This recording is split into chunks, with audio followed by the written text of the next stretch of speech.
William Young, UFK, Paperboy, Yukon Entertainment. Yeah. Man, they acting like we don't do our numbers. Yes, sir. They acting like we ain't America's nightmare. You know. They act like we ain't in the building. Come on. I'm America's nightmare. Can you handle that? I'm America's nightmare. Can you handle that? I'm America's nightmare. Can you handle that? What's happening? It's your boy William Young, Yukon Entertainment. I'm representing Brooklyn, New York, and I'm about to give you a little insight on who I am and what is it I do. Young. For those of y'all that don't know, William Young is Puerto Rican. That's my rap name, you know what I'm saying? My real name is William De Jesus. So, my upbringing was pretty interesting, man, because I just happened to be one of the dark Latins in the community that nobody knew was Spanish until, they came to the household or whatever.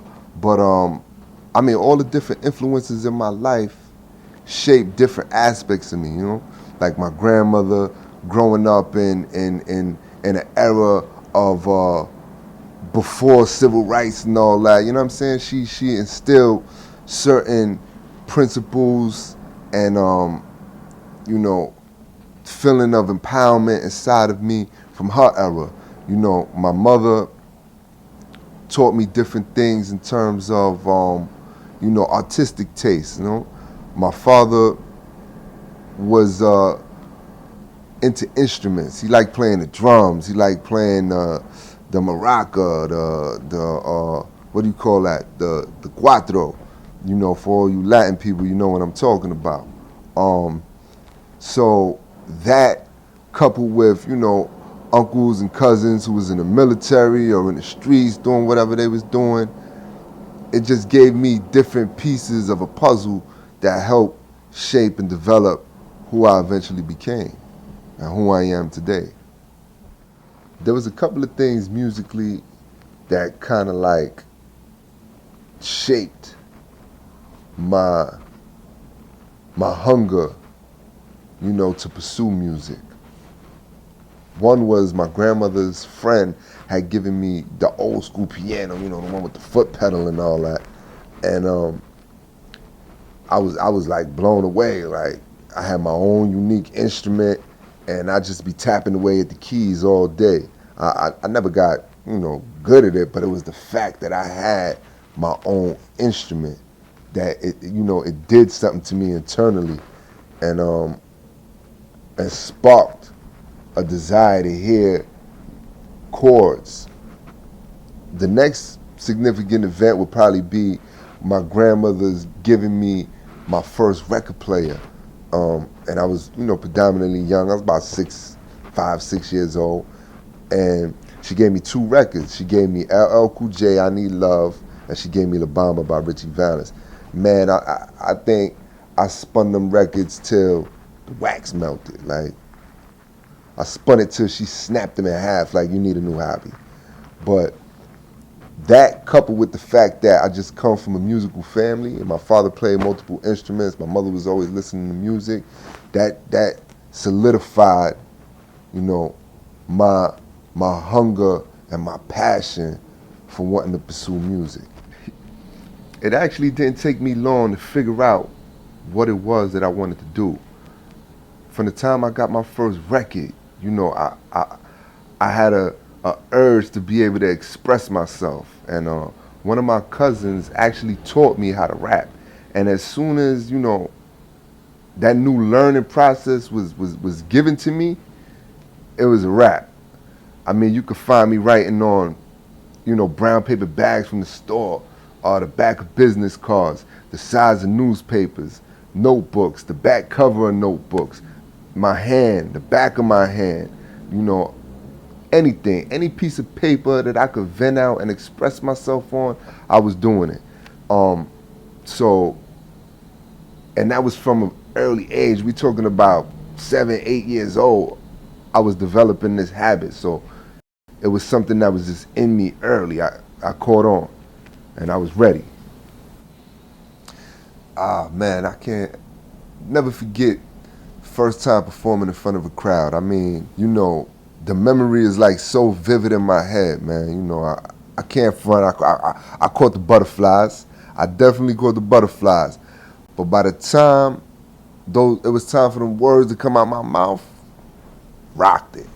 And you know, the feedback was great, man. I mean, the whole place was an eruption. Everybody clapping and screaming, so it gave me the feeling that you could do this. This is not something that is not designed for you. This is you, man. This is your nature. Take it by the horns, man.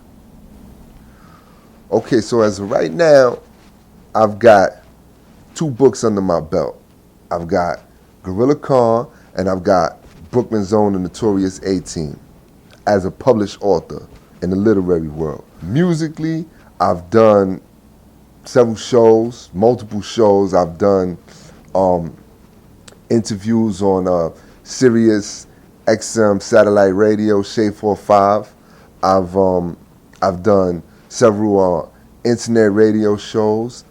I've been placed on 3K Slay mixtapes. I've had music played commercially on Z100. I have multiple features with other celebrities, including Sadat X and Papoose, my son, and the list goes on. I've worked with multi-platinum selling producer DR Period, as well as some other notable names inside of the hip-hop world. These are just some of the, you know, the things that I've been doing in terms of accomplishment. I was nominated top 5 unsigned hype in Straight Stuntin' magazine. I mean, there's a lot of things that I've done, and there's a lot more things and a lot more work and a lot more ground that I need to cover and execute, and that's what I'm here for, and that's what I'm pushing forward towards. And place no limitation on me. I'm extremely versatile, whether it's commercial hit, whether it's underground, songs for girls, hardcore, club banger, concept, creativity, story. No matter what aspect of hip hop, no matter what form, I got it. And I've got it in a high level. Like, I'm not an amateur with this. I spent many years of practice and cultivating and honing my craft. So I'm here. With all that being said, make sure you follow your boy, man. Keep following the movement, the music, the literature. I'm gonna keep producing fire on all levels, man. I'm here for a purpose. I'm here to make a statement. I'm here to make an impression. It's going down. The money machine is in progress. Let's go. Peace. William Young, you come. If I should die before I wake, man, I was good, hungry. I know the hood love me. Yeah. If I should die before I wake, man, I'ma die proud. Die proud right now. Right now.